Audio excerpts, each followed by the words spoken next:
Hoje é dia 9 de agosto, terça-feira, a Bovespa fechou uma leve alta 0,09%, bem congestionando ali próximo dos 58.100 pontos.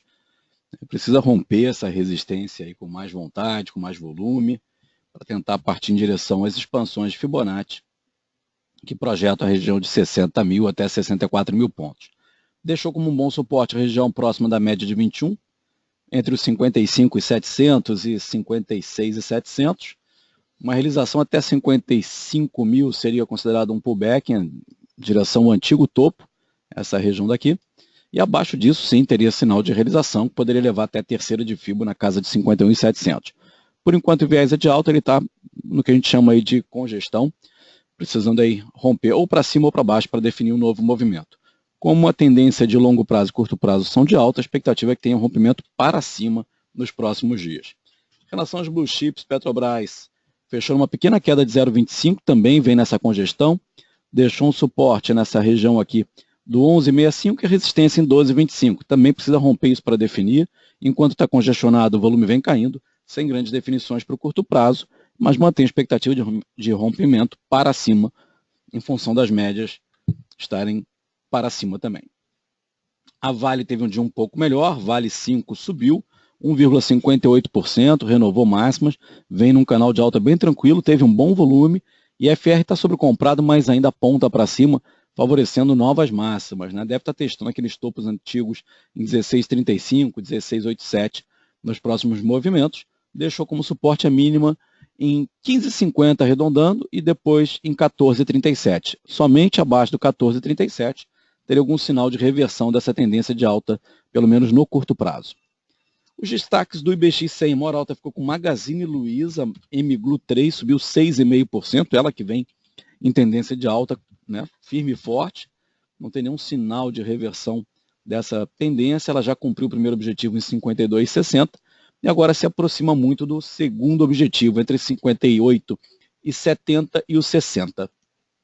Ela teria algum sinal de realização, perdendo a mínima de hoje em 53,49. Continua subindo com bom volume, FR apontando para cima, deve testar aí as projeções de Fibonacci lá para cima ainda. Em segundo lugar ficou a Marco Polo, Pomo 4, abriu com gap de alta, depois caiu bastante, deixando uma estrela cadente com grande volume. Se fechar esse gap aqui e perder o suporte na casa de 3,29, teria uma leitura de realização mais clássica e deve testar a média de 21 na casa de 3,09 ou fundo em 2,92. Para retomada altista, basta permanecer acima do 3,50. Ela fechou em 3,51 e para cima teria objetivos na casa de 3,79 até 4,07. A terceira melhor do dia ficou com a Gafisa GF SA3. Ela que vem em tendência de baixa pelas médias, tem um suporte nos R$2. Se perdido, projeta TES de 1,86 até 1,71. Mas o GFR saiu de sobrevenda apontando para cima, subiu com grande volume e favorece, então, esse fechamento acima do fechamento anterior, um pequeno repique. A primeira resistência é a média de 21 na casa de 2,20, depois a média de 200 na região de 2,30. Acima do 2,32 teria sinal de reversão de tendência de longo prazo para alta. Vale a pena ficar de olho aí nesse repique de Gafisa. Se romper as médias aqui, pode entrar numa tendência de alta e ser um call interessante para compras, né? Sempre lembrando que o stop deve ficar abaixo dos R$2. Em relação às piores do dia, Via Varejo, VVAR11 foi a pior do IBX100, caiu do 3,8. Ela que abriu com gap de alta, fechou quase que engolfando o que no anterior. Essa é a chamada padrão aí de nuvem negra, né? Quando fecha o gap de alta do campo negativo. Se perdeu 6,37, deve buscar aqui suporte em 5,76 ou a média de longo prazo de 200 na casa de 5,35. O IFR que vinha favorecendo compras falhou, voltou a apontar para baixo, só teria algum sinal de alta de novo se romper o 7,13, mirando o topo em 8,64. Bem esquisito esse gráfico de Via Varejo para hoje. A segunda pior ficou com a Tiet 11, geração Tietê. Caiu 3,31, em sinal claro de realização. O IFR ficou saindo de sobrecompra apontando para baixo, né?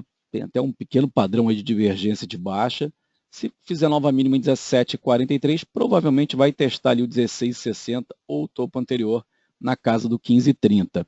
Então tem espaço aí para realização em Tiet 11, pode ser uma Oportunidade boa aí para quem gosta de venda alugada ou tiver comprado e quiser encerrar uma posição lucrativa. Só voltaria para sinal de alta caso supere o 18,18, que foi a máxima dela no penúltimo candle.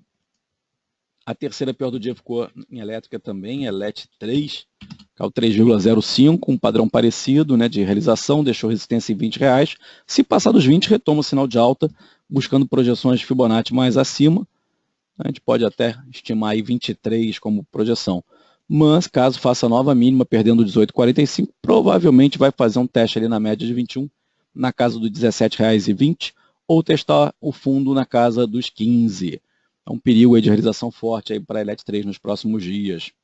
E a gente fecha a variação com dólar U16, dólar renovou mínimas mais uma vez, o IFR que estava sendo de sobrecompra voltou a apontar para baixo, e a projeção do dólar segue descendente. Se a gente configurar esse patamar aqui anterior, a projeção está no 3,100, mas se a gente pegar já essa última mexida aqui, a gente pode trabalhar com 3,100 até 3.030, sendo os próximos alvos para o dólar. Para algum sinal de repique, teria que fechar acima da máxima de hoje, dá para arredondar em 3.200 a resistência do dólar. Acima, teria sinal de repique, por enquanto, segue com viés de baixa para a moeda. Esses foram os destaques de hoje, obrigado pela companhia de todos. Espero que curtam aí o vídeo. Um grande abraço e até amanhã.